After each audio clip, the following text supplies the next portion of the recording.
ठगी ये गांव दीपकपुर की ये कहानी है। यहाँ के किसान बहुत ही अच्छे अच्छे फसल उगाते और बेचते। उससे जो पैसा मिलता, उसी पैसे से इस गांव के किसानों का रोजी रोटी और खेती बाड़ी नून तेल चलता था, जिससे किसानों का जीवन यापन होता था। एक साल ऐसा हुआ कि गांव में सूखा पड़ गया, अकाल पड़ गया, जिससे गांव की किसी भी व्यक्ति की खेती नहीं हो पाई, जिससे सब भूखे मरने लगे। इसी गांव में एक रामधनी नाम का व्यक्ति रहता था।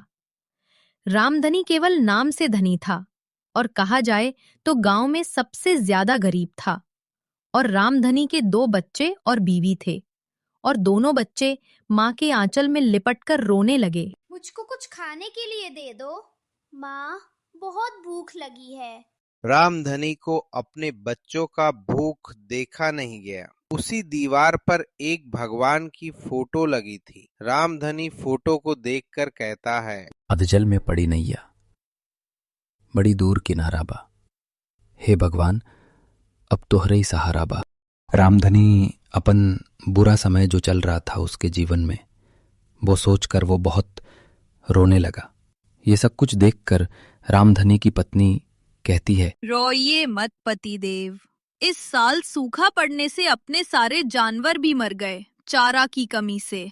ये जो एक बैल बचा हुआ है, आप इसको लेकर जाइए बाजार में। जो इससे पैसा मिलेंगे, इसी पैसे से कुछ दिन बच्चों को जिलाया और खिलाया जाए। इसके बाद जो होगा देखा जाएगा, विधाता जो करेंगे जीवन में। जी मैं ये जो बैल है इसको बाजार में ले जाकर बेच कर आता हूँ। और धनीराम बैल को लेकर बाजार में बेचने के लिए निकल पड़ता है। घर से कुछ दूर जाने के बाद रास्ते में 3 ठगहारे मिलते हैं और रामधनी से कहते हैं, आप कहाँ जा रहे हैं बैल को लेकर? आज काल ठगहारी का दिन चल रहा है।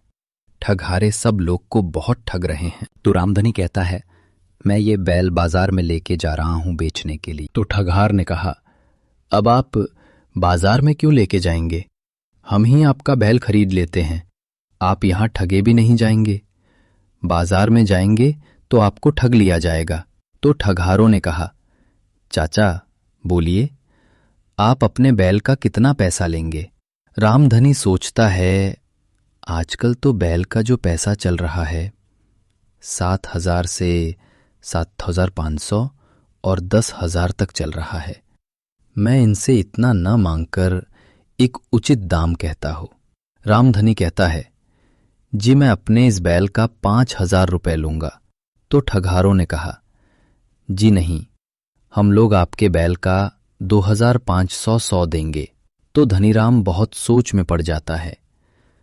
कुछ दूर पे ठगहारों का सरदार, जो इन तीनों का पिता था, वो दूर से देख रहा था और वो नजदीक आता है और कहता है, क्या बच्चा, क्या कर रहे हो तुम लोग यहां जंगल में?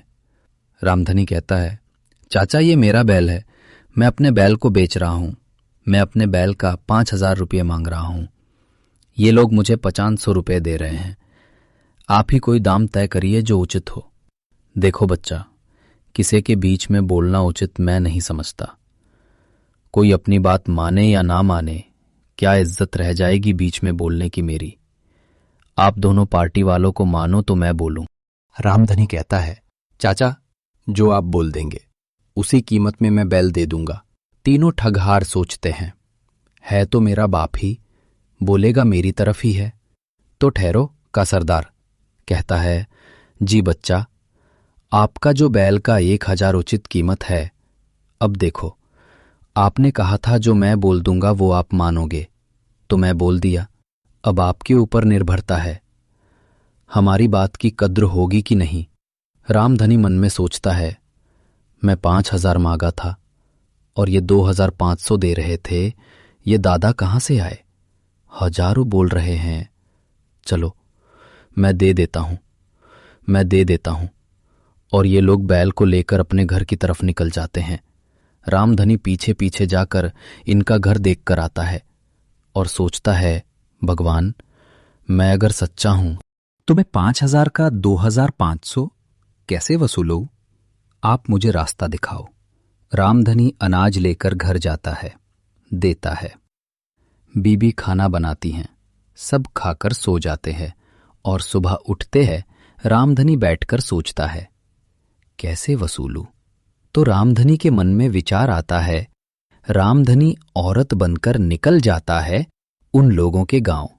गांव से थोड़ा पहले ही रामधनी बैठकर रोने लगता है और कहता है, कहाँ जाऊंगी मैं? क्या खाऊंगी? कहाँ रहूंगी? मेरे पति ने मुझे मारकर घर से बाहर निकाल दिया। ये कहकर रामधनी रोने लगता है। थोड़ी देर बाद ठगहार उसी रास्ते से आ रहे थे। ठगहारों ने देखा और सोचा, ये औरत रो क्यों रही है?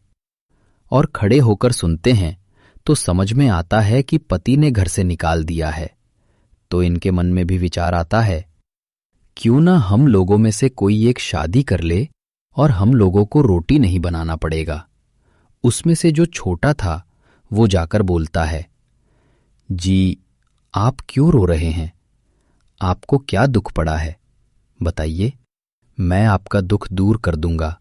रामधनी कहता है, आपसे नहीं हो पाएगा। मेरे पति ने मुझे मारकर अपने घर से निकाल दिया।